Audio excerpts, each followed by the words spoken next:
성부와 성자와 성령의 이름으로 아멘. 네, 저는 노정혜 크리스티나입니다. 수원교구 성령세신봉사회에 가르침 봉사자로 있습니다.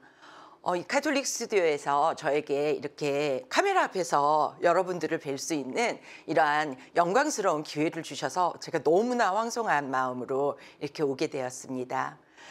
오늘 여러분들과 함께 같이 이렇게 나누고 싶은 주제는요, 아홉은 어디 있느냐입니다. 여러분들 이 성경 구절 너무나 잘 알고 계실 거예요. 루카복음 17장 11절에서부터 19절까지의 말씀이시죠.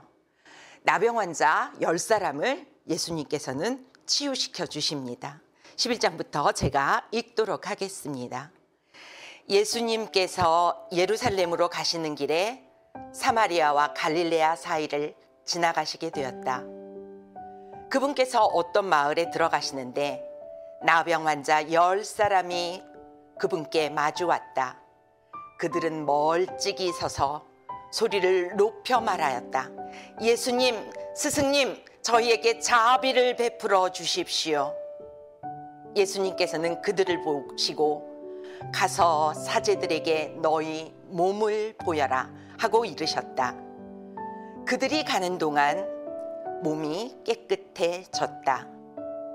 그들 가운데 한 사람은 병이 나은 것을 보고 큰 소리로 하느님을 찬양하며 돌아와 예수님의 발 앞에 엎드려 감사를 드렸다. 그는 사마리아 사람이었다. 그러자 예수님께서 말씀하셨다. 10사람이 깨끗해지지 않았느냐? 그런데 9은 어디에 있느냐?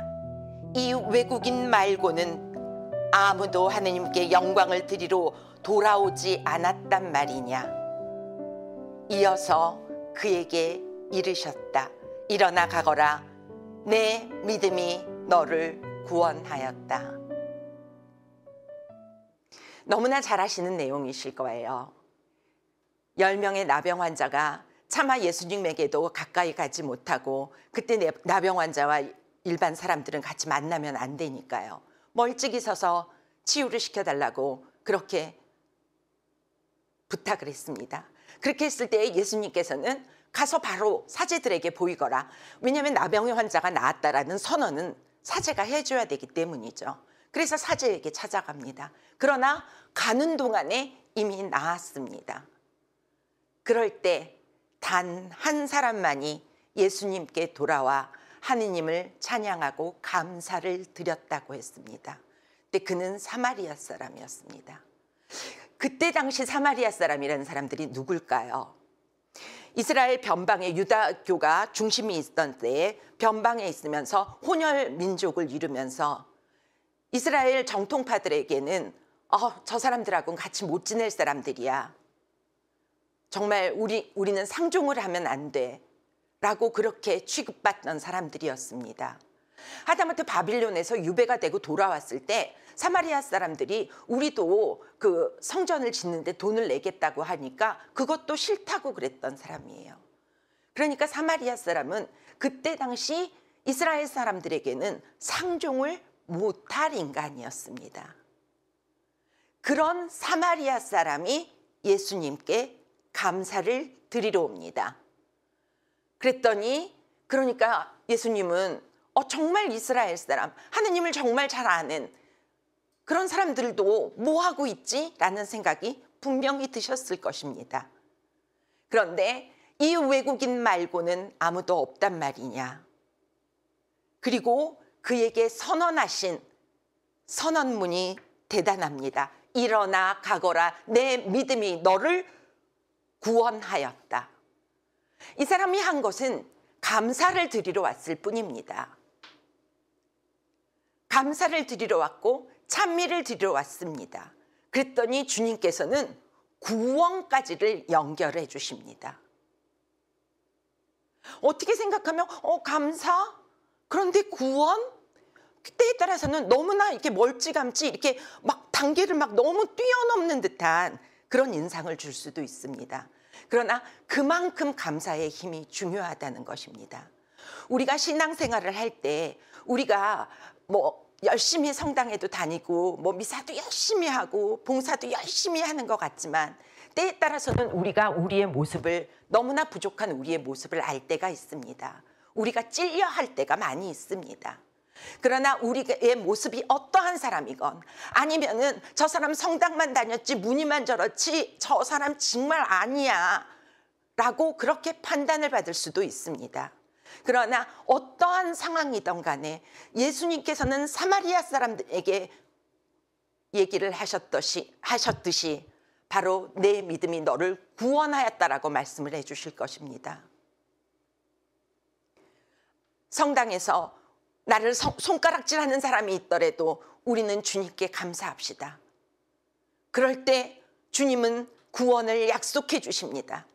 우리가 성당을 열심히 다니는 것 같지만 그래도 내 꼬라지 정말 숨기고 싶은 내 꼬라지 알고 있다 할지라도 우리가 감사를 드린다고 한다면 그것 안에서 예수님께서는 우리를 구원으로 이끌어 주시는 분이십니다. 바로 이것이 감사의 힘입니다. 우리가 예수님께 아홉은 어디 갔느냐, 우리가 아홉이 되지는 말아야 될 거 아니에요.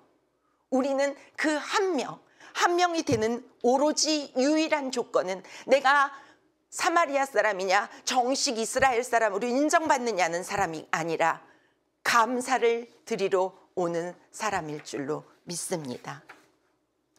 이렇게 해서 저는 오늘 정말 감사가 구원까지를 이끌게 하는데 그러면 어떤 내가 감사를 드려야 한다는 것은 알아요. 그런데 이 감사가 어떠한 단계로서 우리를 어떻게 하느님께로 그렇게 구원까지 이끌고 가는가를 좀 성경 구절과 함께 조목조목 좀 같이 들여다보고자 합니다. 첫째, 감사는 사람을 겸손하게 만듭니다. 우리가요, 어떤 것이 너무 당연하다라고 생각하잖아요. 그럼 감사거리가 쑥 들어가요. 제가 어렸을 때 제가 너무 기억나는 것 중에 하나는 저희 집에 제가 4학년 때인가 냉장고라는 게 처음 들어왔어요. 그러니까 엄마가 그날 너무 신이 나셔갖고 열무김치를 담으셔서 탁 냉장고에다 넣어놓고 그리고 저녁에 아버지가 들어오셨을 때 시원한 열무김치에 저녁을 먹었습니다. 열무김치를 해준 엄마도 너무 고마웠고요. 그 돈을 벌어다 주신 아버지도 너무 고마웠고요. 같이 밥상에서 같이 먹어주는 오빠도 너무 고마웠습니다. 너무 감사했어요. 그리고 지금은 제가 친정엄마랑 같이 사느라고요. 두 집을 합쳤어요. 합치고 한동안은요. 냉장고가 5대였어요. 엄마가 살림이 오래되시다 보니까 그냥 구식 냉장고도 끌고 오시고 또 저랑 합친다고 당신 살림 줄어드는 거 보기 싫다고 세상에 냉장고가 5개였어요. 냉장고가요 고마운 게 아니라 짐덩어리였어요. 이렇듯이 우리가 이렇게 모해간에서 정확히 생각하지 않으면 우리에게서 고맙다라는 거, 감사하다라는 것을 자칫 잘못하면 놓쳐버리기 십상입니다. 5개가 된다 할지라도 처음에 그 냉장고가 있었던 때의 감사, 그리고 그 5개가 될 수 있도록 그래도 우리 먹고 잘 살았고 우리 엄마도 먹고 잘 살았으니까 우리가 5대나 된 거 아니에요. 예, 이런 것들을 생각을 해본다면 여전히 감사할 거리가 된다는 거죠. 우리가 지금 현재 가지고 있는 것들이 내가 노력해서 가진 너무나 당연한 것이라고 여긴다면 그 순간부터 우리 입에서는 감사가 사라지게 됩니다. 그러니까 우리가 감사를 할 때는요. 처음에는 느낌이 안 올 수가 있어요. 감사를 해야 된다니까 감사를 하나 보다. 근데 나는 내 처지 대봐. 어디 감사할 거리가 있겠어? 라고 말하고 싶은 분들도 많으실 줄 모르겠어요. 정말 제가 봐도 저분은 감사가 안 나오겠다 싶은 분들도 저도 가끔 만나요. 그런데 오히려 그런 분들은요. 더 의연하게 감사를 하세요. 정말 거기에서 제가 눈물이 맺혀질 때가 너무 많아요. 내가 저 처지라면 감사가 나올까? 그런데 오히려 그런 분들이 더 감사를 할 때가 참으로 많이 있죠. 그러니까 우리는 처음에 감사를 할 때는요, 억지로라도 먼저 시작을 해야 합니다. 억지로라도 먼저 시작을 하게 된다면 그 억지로 하는 믿음의 고백 속에서 주님은 우리를 겸손하게 만드시면서 우리가 진정으로 감사해야 할 것이 무엇인지를 주님께서는 알려주실 것입니다. 제가 기도회장으로 있을 때였어요. 감사에 대한 기도를 해야 된다는 것을 알고 있으니까 기도회원들한테 같이 제가 주문을 했습니다. 그냥 지금부터 감사합니다, 감사합니다, 감사합니다, 감사합니다 이렇게만 하자고요. 제가 이제 진행을 할 때마다 그냥 감사합니다, 감사합니다. 그러면 이제 그냥 감사합니다, 감사합니다. 이제 목소리가 다 기어 들어가시죠. 드디어 한 3주쯤이 됐어요. 감사합니다, 감사합니다 하는데 갑자기 어떤 할머니 한 분이 감사합니다. 벌써 어떻게 된 건가요? 분명히 그전에는 입술로만 하는 감사였습니다. 그러나 그 입술로만 하는 감사를 주님께서는 받으시고 그 입술 안에 진정한 감사가 우러나올 수 있도록 우리를 이끌어 주신 것입니다. 이제 그 할머니는 정말 감사해야 될 것이 무엇인지를 느끼게 되셨으니까 푹 숨을 쉬면서 그렇게 얘기하시죠. 그러면서 다음 말이 아이고 다리 아픈데 나오게 해주셔서 감사합니다. 이렇게 되는 거예요. 아마 우리가 감사합니다, 감사합니다 하는 입으로 쪼르랑 쪼르랑 하는 그러한 기도가 없었으면 과연 이 할머니에게서 이런 다리가 아픈데도 기도회로 불러주셨으니 감사합니다 하는 그러한 고백이 나올 수 있었을까? 저는 정말 의심해 봅니다. 우리가 처음에 드려야 될 것은 우리가 입만으로 하는 감사가 될 수 있습니다. 그러나 그 입만으로 하는 감사가 주님께서는 우리를 겸손하게 만드시고 우리가 무엇이 내 노력이 아니고 하느님에게로부터 오는 것인가를 깨닫게 해주시면서 우리를 겸손하게 해주시면서 우리 입에 감사를 심어 주실 것입니다. 그리하여 그 감사거리가 무엇인지 하나하나 조목조목 하느님께서는 일러 주십니다. 정말 3주가 되고 4주가 되고 한 달, 2달이 지났을 때는요. 감사합니다. 10초 정도만 하고 나면요. 여기저기서 웅성웅성웅성 감사합니다. 감사합니다. 뭔가가 나와요. 자녀를 이렇게 잘 세워주셔서 감사하다. 그냥 자녀 있게 해주셔서 감사하다. 뭐 여러 가지 감사 기도가 나와요. 우리도 일단 처음부터는 먼저 그냥 감사 기도를 할 때 우리에게 주님께서는 우리를 겸손하게 만드시면서 우리가 이룬 것이 아니라 주님께서 주셨다라는 것을 보여주시는 그러한 때를 우리에게 마련해 주실 것입니다. 디모데오 후서에 3장 2절에 마지막 때의 타락상이라는 부분이 나와요. 거기에 보면 이런 부분이 나와요. 사람들은 자신과 돈만 사랑하고 허풍을 떨며 오만하고, 마지막 때의 타락상이니까 당연히 그렇지 않겠어요. 남을 중상하고 부모에게 순종하지 않으며, 여기까지 읽으면 그래 마지막 때의 타락상이 이렇구나. 그런데 다음 구절이 저를 흔듭니다. 감사할 줄 모르고 하느님을 무시하며 라는 구절이 나옵니다.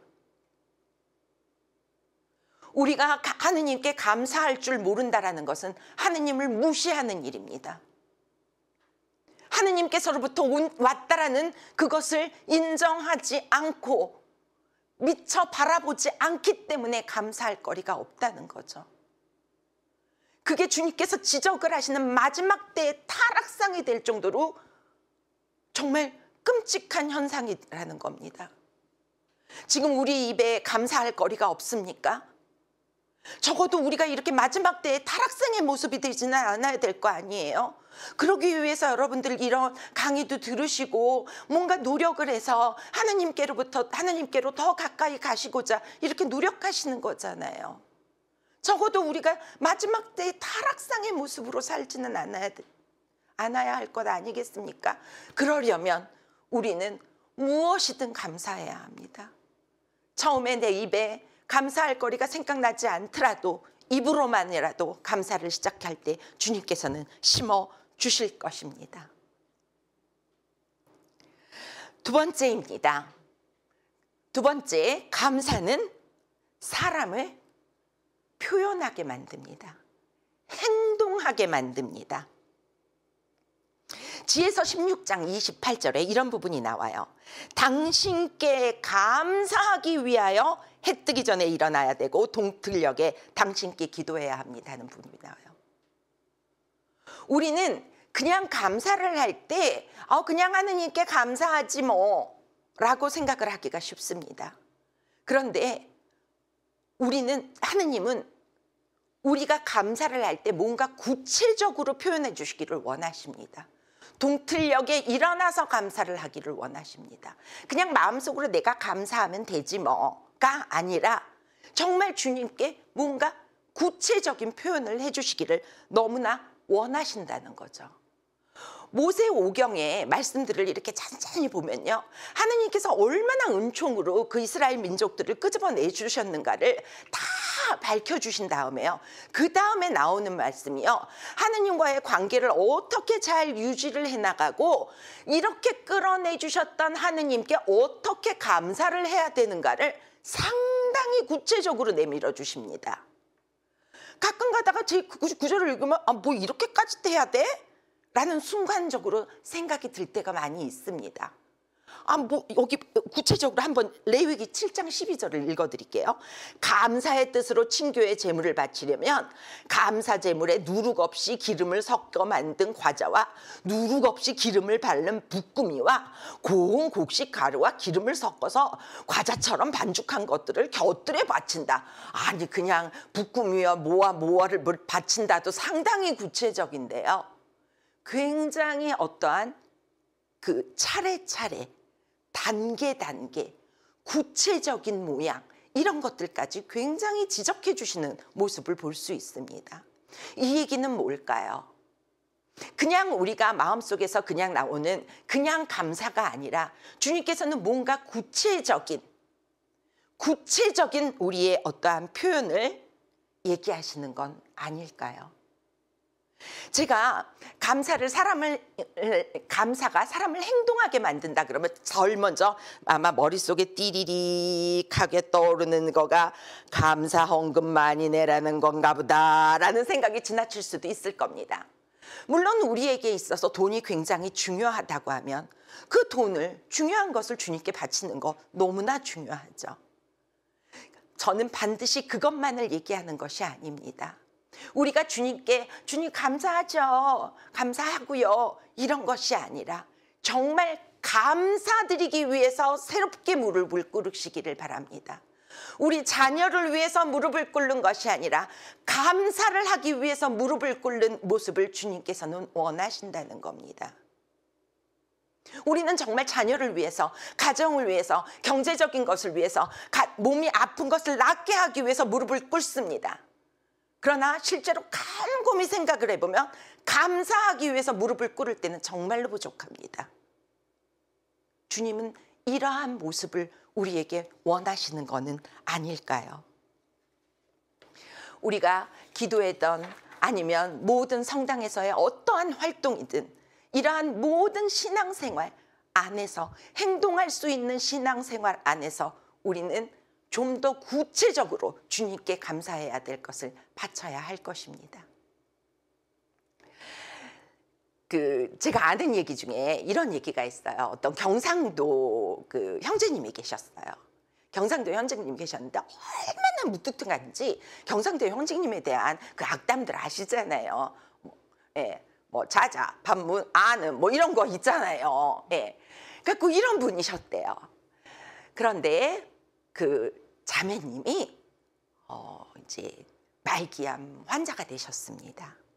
말기암 환자가 되셔서 이제 호스피스를 하시게 됐어요. 호스피스를 하시게 되니까 그 호스피스 봉사자가 무엇을 제일 하고 싶습니까? 라고 물었습니다. 그랬더니 남편한테 사랑한다는 말을 제일 듣고 싶다라고 말을 했습니다. 그래서 그 호스피스 봉사자가 남편이 얼마나 무뚝뚝한지 아는데도 불구하고 그 남편한테 찾아갔습니다. 그리고 설마 들어주겠어 하면서도 나는 얘기를 할 건 얘기해야 되니까 그리고 얘기를 했답니다. 자매님께서요, 형제님이 사랑한다는 말이 제일 듣고 싶으시대요. 이 형제님이요, 그날부터 화장실에 들어가서 거울을 보면서 사랑합니다. 이 표정 아니거든요. 근데 얼마나 안 나오겠어요. 사랑합니다. 이건 아닌데. 사랑합니다. 해놓고 자기가 또 닭살이 돋더래요. 사랑합니다. 하루에 30분씩 연습을 했답니다. 그리고 몇 주가 지났을 때 드디어 그 연습의 끝으로 그 와이프한테 와서 두 손을 꼭 잡아주고 사랑합니다. 사랑해 여보. 그동안 고생 많았어. 고마워. 라고 말을 해줬다고 합니다. 그 자매님은 돌아가셨어요. 그러나 정말 감사의 고백을 듣고 돌아가셨습니다. 참 행복하게 돌아가셨을 것이라는 저는 생각을 합니다.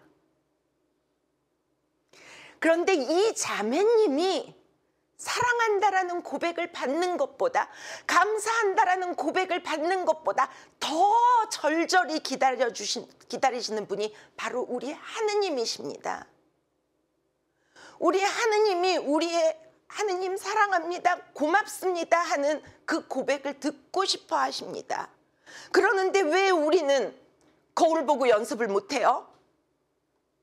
우리도 거울 보고 연습해야죠. 당연히 해야죠. 처음에는 닭살이 돋고 너무나 이상하고 뭐 이렇게까지 해야 돼? 라는 마음이 든다 할지라도 우리는 연습하고 노력해야죠. 하느님이 그렇게 듣고 싶어 하신다는데요. 이제부터 뭔가 행동합시다. 무릎 꿇고 앉아서 감사합니다.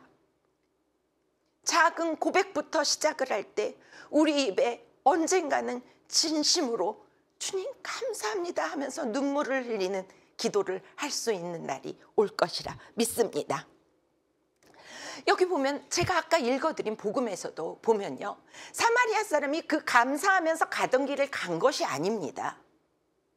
사마리아 사람도 감사를 하고 표시를 하기 위해서 행동을 해서 되돌아왔습니다. 되돌아와서 주님께 무릎을 꿇고 감사를 드렸습니다. 그랬을 때 주님께서 구원을 선포해 주셨습니다. 막연히 그냥 감사합니다가 아닌 우리의 구체적인 고백을 통한 감사. 하느님은 이런 것을 원하십니다. 감사하기 위해서 먼저 무릎을 꿇읍시다. 그럴 때 주님께서는 우리 입에 감사를 심어주시리라 믿습니다.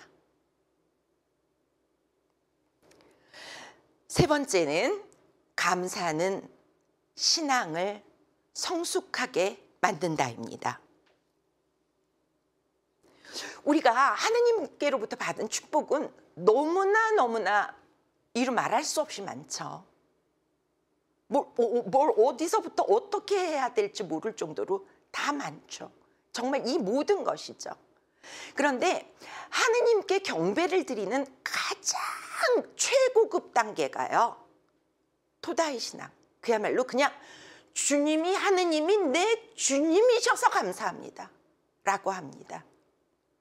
하느님이 나를 이렇게 살려주셔서가 감사한 게 아니라, 이런 가족을 주셔서 감사한 게 아니라, 이렇게 복음을 같이 나눌 수 있는 여러분들을 주셔서 감사한 것이 아니라, 그냥 하느님이 내 하느님이시니까 감사하다.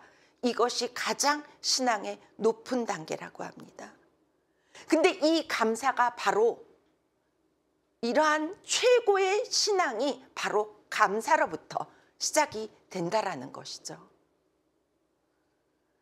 어떤 노신부님이 이제 철야 강의를 오셔서 이런 얘기를 하셨어요. 그때 이제 한참 이렇게 왜 감사 일기 뭐 이런 것들 굉장히 많이 쓰실 때였어요. 그래갖고서는 이 신부님도 이제 그 정년을 맞으셔서 이제 혼자서 사시면서 감사 일기를 쓰기 시작을 했답니다. 처음에는 이렇게 쓰면서 오늘은 누구 할매가 와서 나한테 세타를 주고 갔다. 참 고맙다.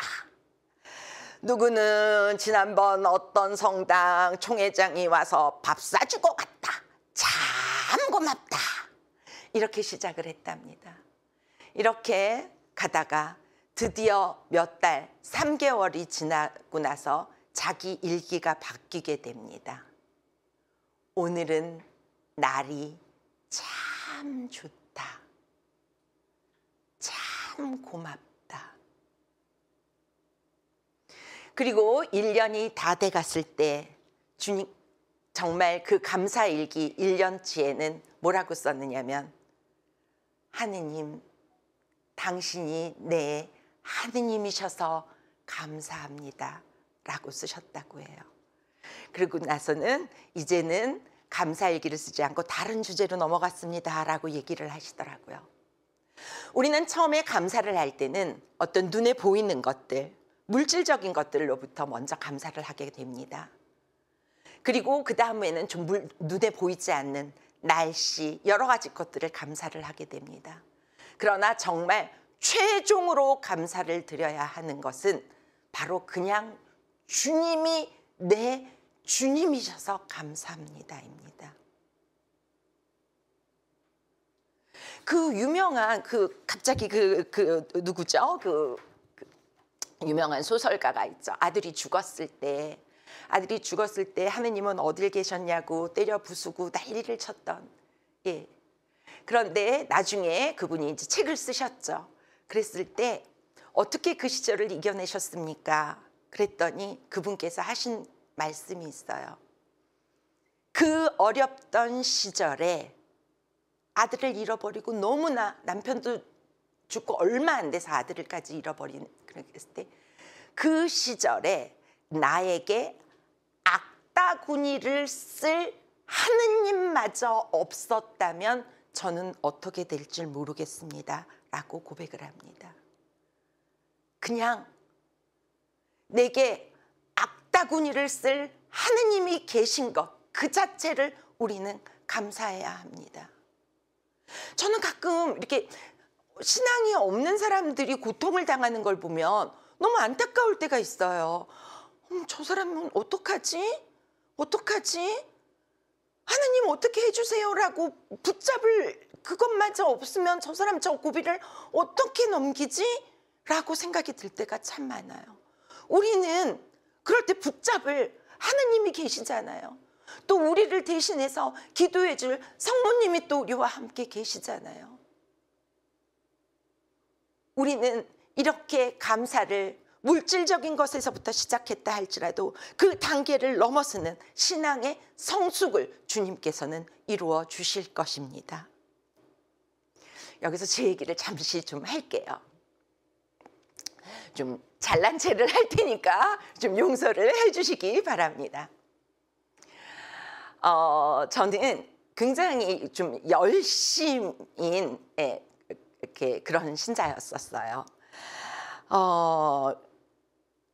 그러니까 청년 때부터 고3 때도 새벽 미사를 거의 빼놓은 적이 없었어요.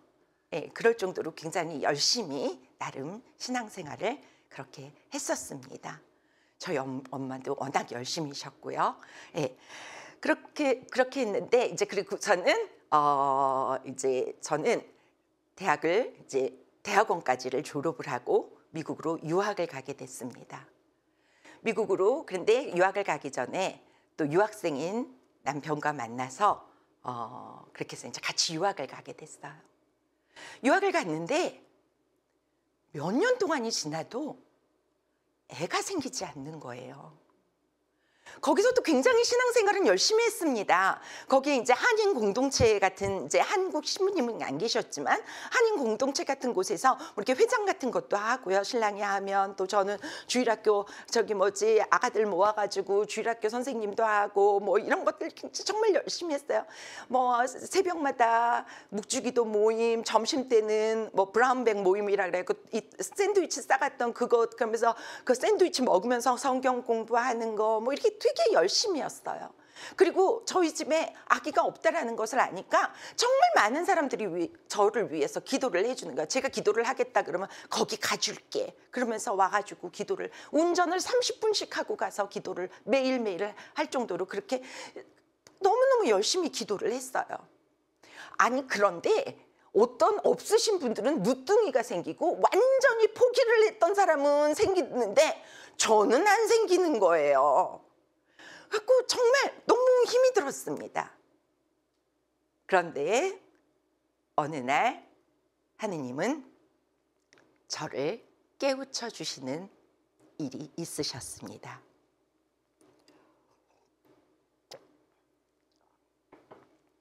저는 굉장히 부지런한 사람입니다. 잠이 그렇게 많지 않아요. 그리고 뭘 이걸 해야 된다 하면 그날 밤에 다 하고 자는 성격이에요. 공부도 되게 잘했죠. 서울대를 갔습니다. 서울대 대학원을 나왔습니다. 박사도 미국에서 몇 년 만에 있는 그러한 최우수 성적으로 20대에 박사를 땄습니다. 저는 굉장히 제 자신이 자랑스러울 만큼 열심히 했습니다. 그런데 저에게는 없던 것이 하나 있었습니다. 바로 이것이 하느님에게로부터 오는 감사거리라는 것이 저는 없었습니다.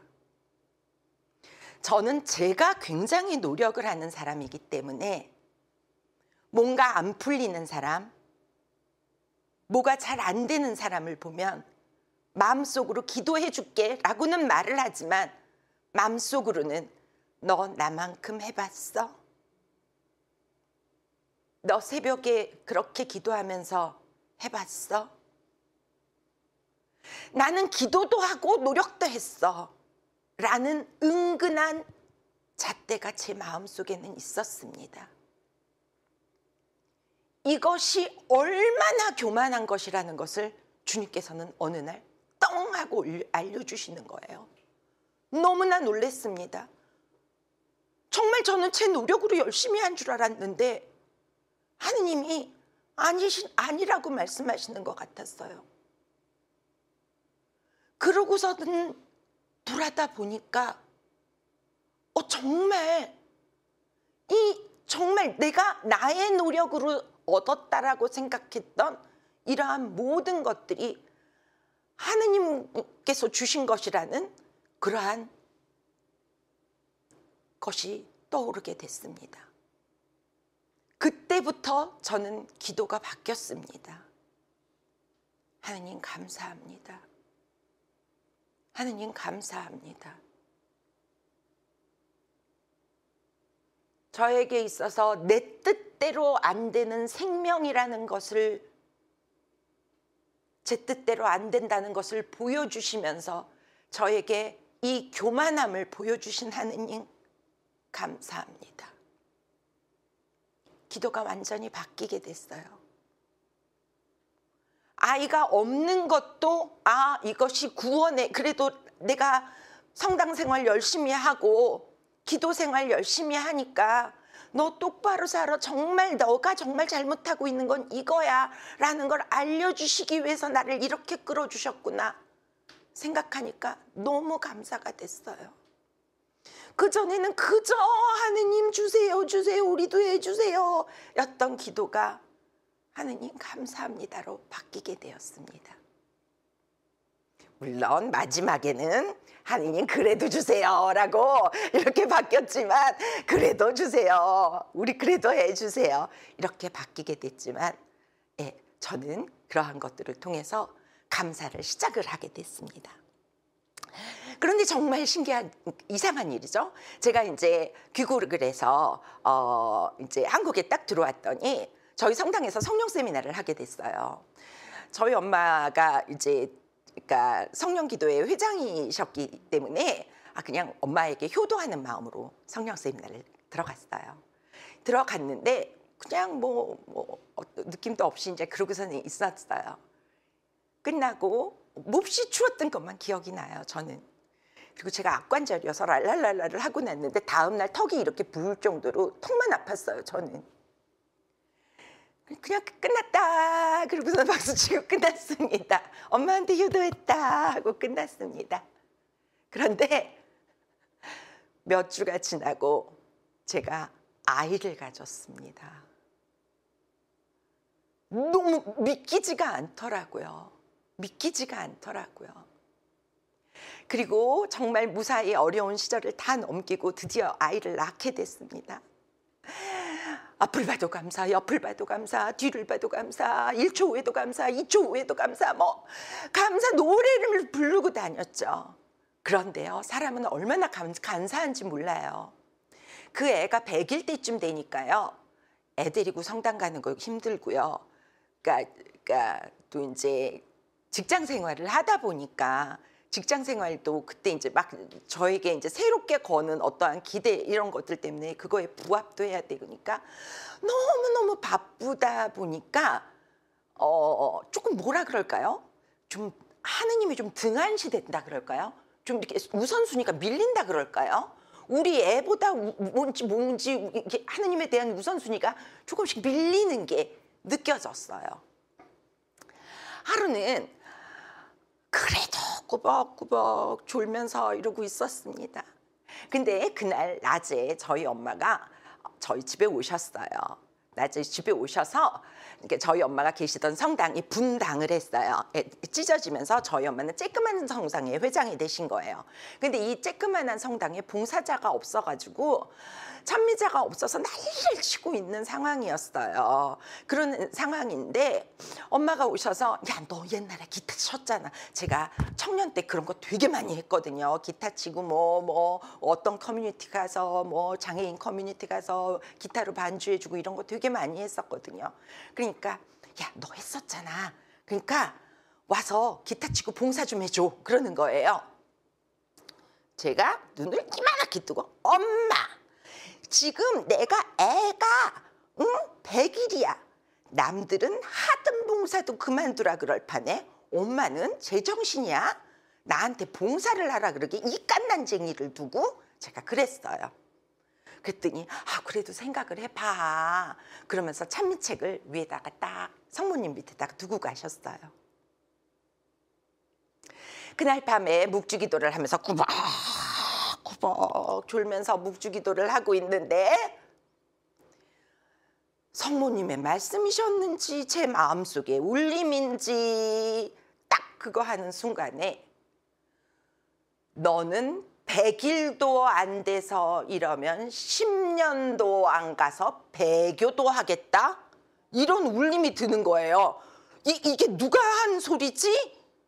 근데 목소리는 약간 남자 같다는 느낌이 들어서 성모님이라는 생각은 모르겠고요. 그러니까 하여간에 저에게 들린 어떤 그냥 묘한 그런 저에게 있어서는 경험이었어요. 체험이었어요. 졸다 막 눈이 이만해졌습니다. 그래서 그렇구나.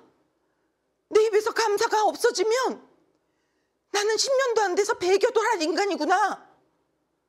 100일도 안 돼서 감사가 쏙 들어가면 10년도 안 돼서 배교도 하겠구나.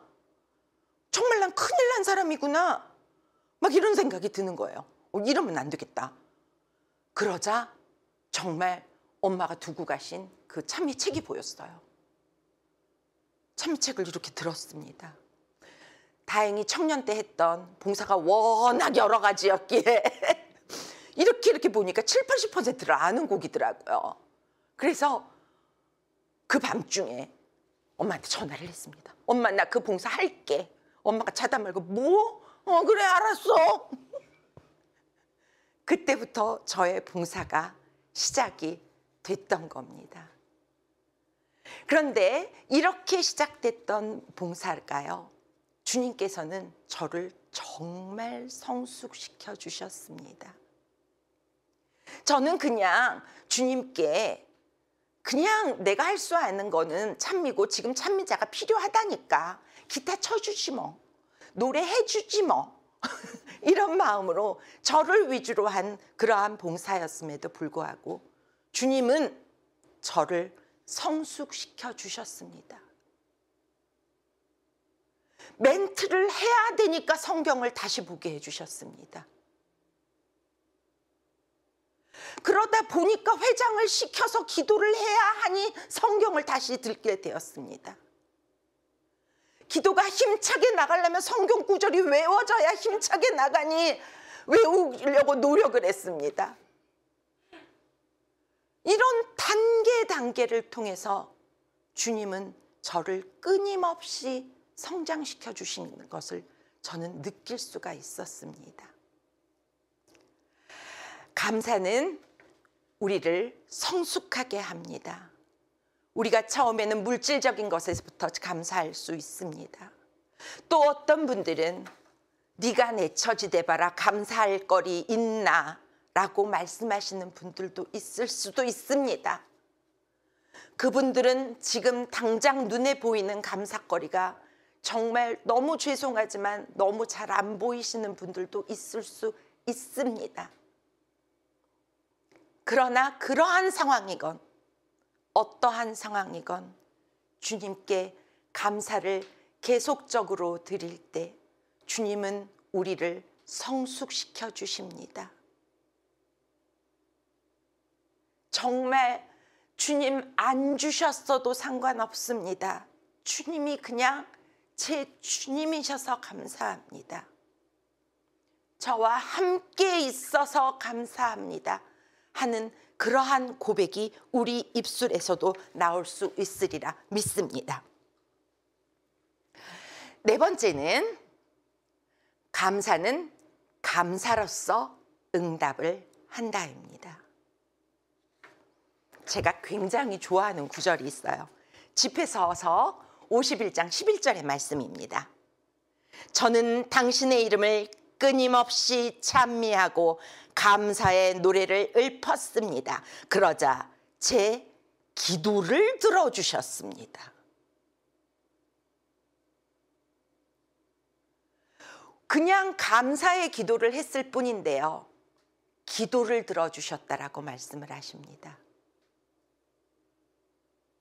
혹시 우리 주님께서 내 기도는 왜 이렇게 안 들어주지 하는 기도 있다면 잠시 그 기도 다 접어놓으시고 감사로만 막 한번 채워보시죠. 당신께서 분명히 말씀해서 약속을 하셨으니 제가 제 감사거리 잠시 제 청원거리 잠시 내려놓고 감사로만 다 채워줄 테니 주님 주십시오 하면서 한번 해보십시오.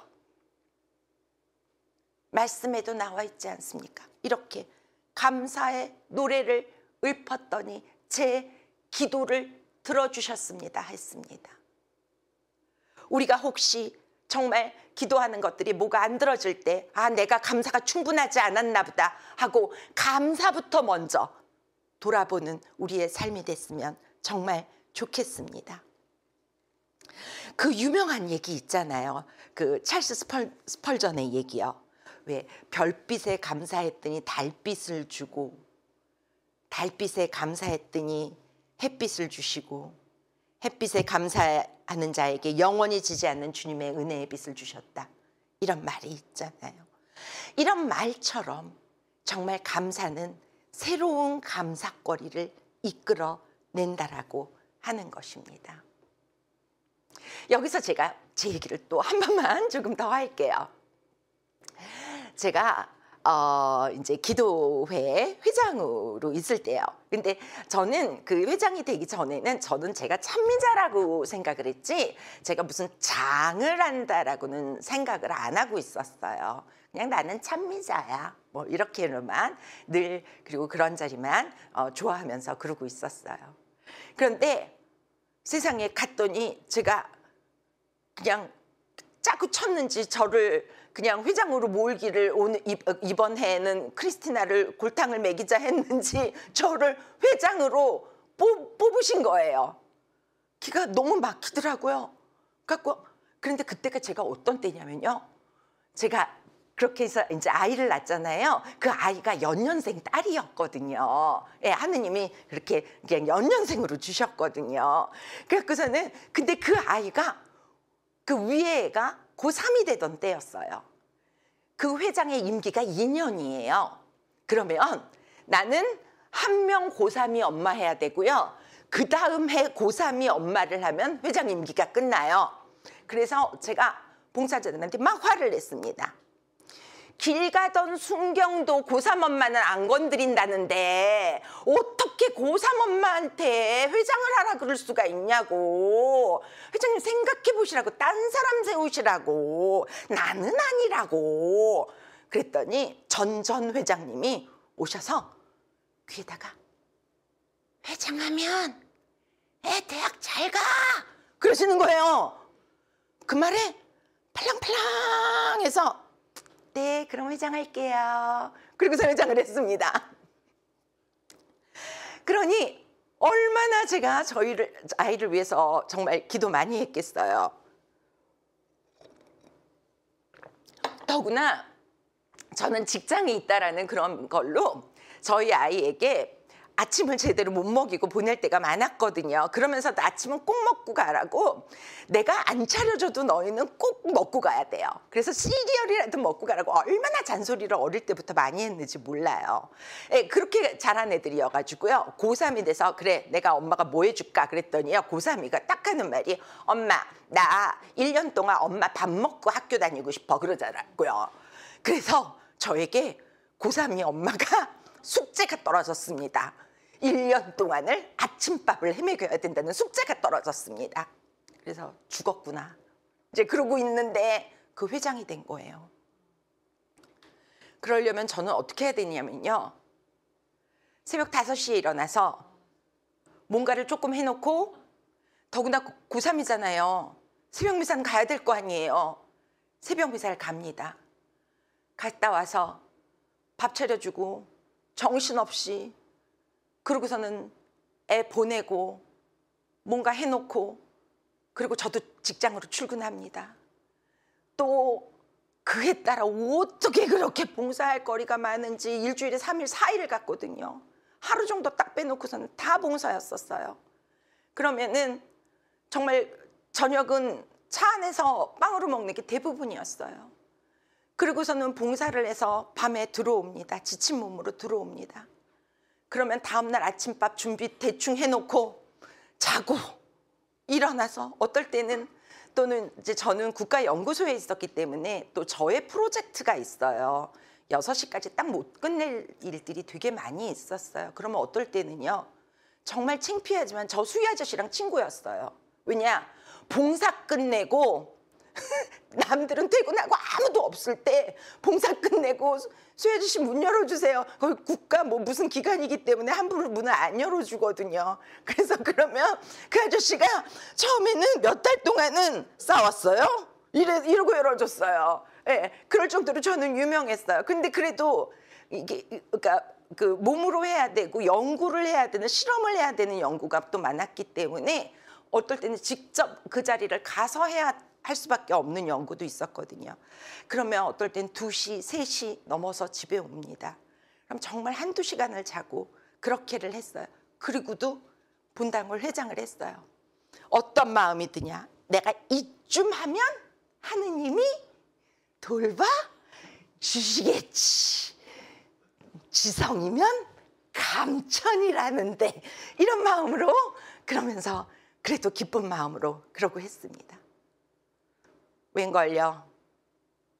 그 고3이가 세상에 지금까지 있을 수 없던 점수를 받아왔습니다.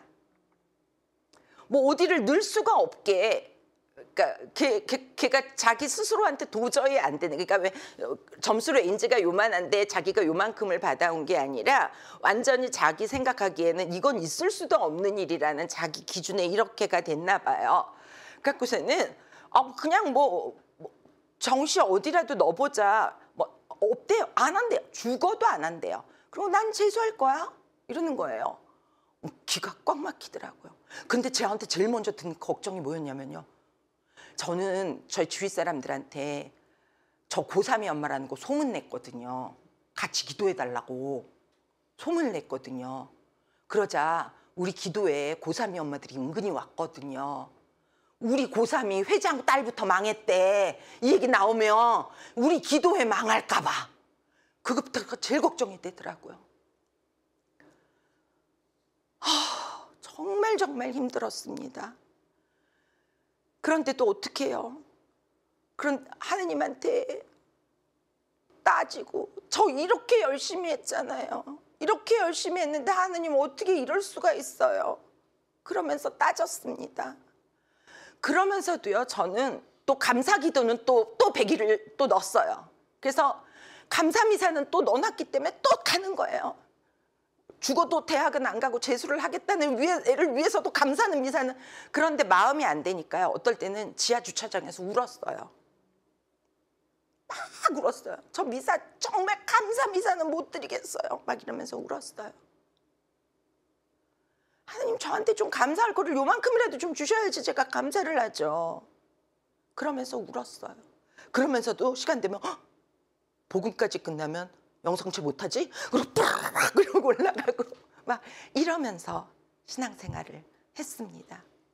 그런데도 정말 신기한 건요.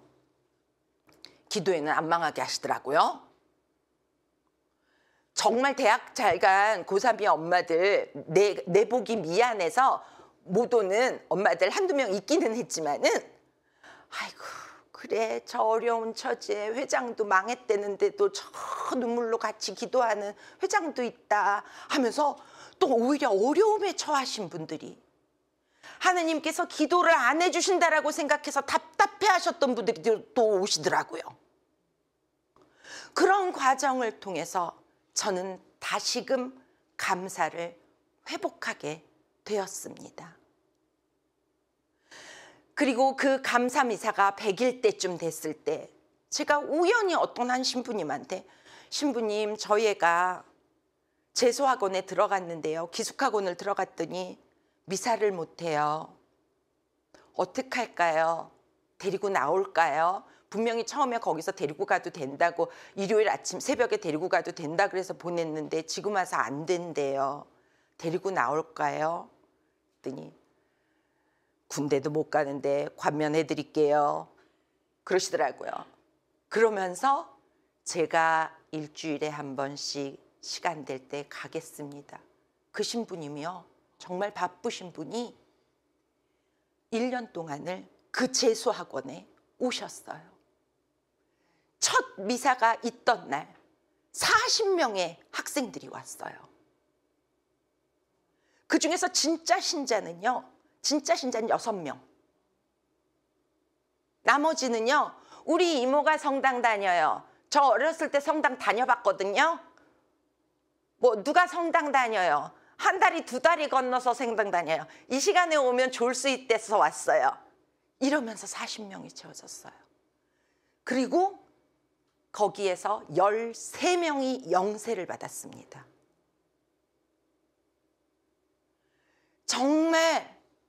정말 하기 싫은 감사미사였어요. 주님께 삿대질을 드리고 싶을 마음만큼 드리기 싫은 감사미사였어요. 그런데 그 감사를 주님께서는 받아주시고 정말 감사거리로서 저에게 응답을 하셨습니다. 그리고 그 고3이가 몇 개월 2개월 동안 영성체를 못하다가 그 신부님이 처음 가셨을 때 영성체를 했을 때 펑펑 울면서 엄마 영성체가 이렇게 좋은 건지 몰랐어 하는 고백을 저는 듣게 되었습니다. 뭐가 더 필요할까요? 대학 잘 가는 거요? 아니 그거 필요 없어요. 그 입에서 그 재수생의 입에서 영성체가 이렇게 좋은 건지 몰랐다는 저는 그 고백 하나면 정말 충분했어요. 그리고 그 해에 재수를 통해서 정말 고3이 정말 고3이 재수생 그리고 그 회장이 끝나갈 무렵에 둘은 정말 일찌감치 수시에 둘 다 너무나 떡하니 합격해서 저를 아주 너무너무 기쁘게 그렇게 해주셨습니다. 감사는 늘 감사로서 응답이 됩니다. 감사는 확장이 됩니다. 정말 주님께 드리기 싫은 감사라고 할지라도 주님께서 무엇을 해주셨습니까? 라고 그렇게 시비를 걸고 싶은 마음이라고 할지라도 그 마음까지 주님께서는 감사로 갚아주신다는 것입니다. 이렇게 우리는 오늘 감사에 관해서 4가지 주제로 좀 살펴보았습니다. 감사를 하면 우리가 겸손해질 수 있습니다. 감사는 우리를 행동하게 합니다. 그리고 행동하는 감사가 주님께서 원하시는 감사입니다. 또한 감사는 우리의 신앙이 커지게 합니다. 또 감사는 감사거리를 만듭니다. 우리가 억지로라도 감사를 할 때 주님께서는 우리 입에 진정한 감사거리를 부어주시리라고 믿습니다. 여기서 제가 잠시 세속에 사시는 분들 세상에 대한 얘기를 잠시만 할게요. 어떤 자수성가 하셨던 분이 있으셨대요. 이 자수성가 하신 분이 너무너무 부자인데 어떤 기자가 저분의 비밀을 너무나 알고 싶은 거예요. 어떤 다른 면이 있어서 저렇게 자수성가를 하시게 됐는지 너무너무 궁금했답니다. 그래서 같이 취재해도 되겠습니까? 마음대로 하슈. 제가 한 1박 2일 동안 열심히 쫓아다니겠습니다. 뭐가 다르신지 제가 좀 보겠습니다. 마음대로 하슈. 그랬습니다. 기자가 이렇게 막 보는데 보니까 뭐가 틀리더래요. 돈을 낼 때 그 부자가 돈을 내면서 공시랑 입으로 뭐라고 하고 내더래요. 그래서 속으로 돈도 많으면서 돈 낼 때 되게 불평도 많은가 보네. 그러면서 돈을 내더랍니다. 그랬는데 궁금하잖아요. 뭐라 그랬는지. 그래서 그 저수상가 한 분한테 물었답니다. 저기요, 돈을 내실 때마다 뭐라고 공시랑 하시던데 뭐라고 말씀하시는 겁니까? 그랬더니 아유 그분이 그 쑥스러운데 그 나만 아는 그건데 그러시더니 아유 그래도 알려주세요.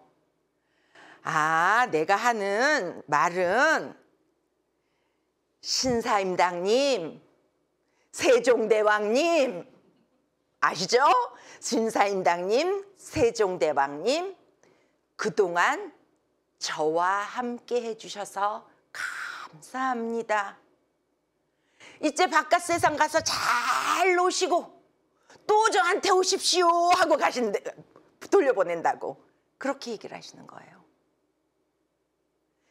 하느님을 전혀 믿지 못하는 사람마저도 나와 함께한 돈에게 감사를 할 때 그렇게 세상은 돈으로 감사를 갚습니다. 누가 돈을 낼 때 감사하는 사람 있나요? 내 주머니에 들어올 때 감사하지 내면서 감사하는 사람 없어요. 그런데 내면서 감사를 한다는 거죠.